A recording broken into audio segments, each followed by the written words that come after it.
কোম্পানিগুলো ভোজ্য তেলের সরবরাহ কমিয়ে দেয়া ও ক্রেতাদের বেশি কেনার প্রবণতায় বাজারে তৈরি হয়েছে অস্থিরতা।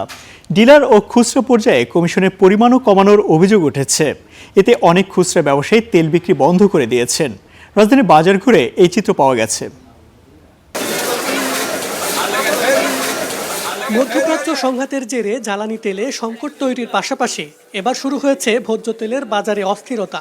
হঠাৎ করেই সরবরাহ কমিয়ে দিয়েছে কয়েকটি বড় কোম্পানি। কৃত্রিম এই সংকটের প্রভাব পড়ছে বাজারে। সোয়াবিন তেলের কথা বললাম, ওটা ছিল 940, এখন 10 টাকা 15 টাকা বেশি। সব কিছু আমি দেখলাম বাড়া মাসে হয়তো 7-8 লিটার লাগে আমার তো এমনি নিয়মিতই লাগে। যদি সংকট হয় তাহলে তো আমি আরো 2-3টা নিতাম। কারণ যতটুকু প্রয়োজন অতটুকু কেনার যথেষ্ট, এর থেকে আর বেশি কেনার দরকার নেই।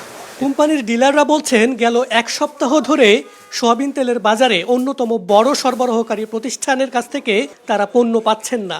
অন্য কোম্পানিগুলোও আগের তুলনায় সরবরাহ কমিয়ে দিয়েছে। 6 তারিখ না 7 তারিখ 50 কার্টন মাল পাইছিলাম। কোম্পানির আসলে ইদানিং সাপ্লাই কম। কোম্পানি মনে করেন যে মাল দেয় একটা কন্ডিশনে, ধরেন 5 litre 2 litre 1 litre 5 litre 2 litre 1 litre মানে সমান ভাগে নিতে হবে। আগে এরকম কন্ডিশন ছিল না। খুচরা ব্যবসায়ীরা জানান 5 লিটারের একটি বোতলে তাদের মুনাফা নেমে এসেছে মাত্র 5 টাকা আর 1 লিটারে 2 টাকা। এমন পরিস্থিতিতে যে কোনো সময় লোকসানের আশঙ্কায় তেল বিক্রি বন্ধ করে দিয়েছেন তারা। সোয়াবিন তেল কোম্পানির থেকে যে দামে আমরা কিনি 950 টাকা বিক্রি করি, এতে 5 লিটার তেল বিক্রি হলে 5 টাকা লাভ হয় না। কোম্পানি নেয় 945 টাকা, আমরা বেশি 950 টাকা। আমগুলো লেবারের টাকা কই?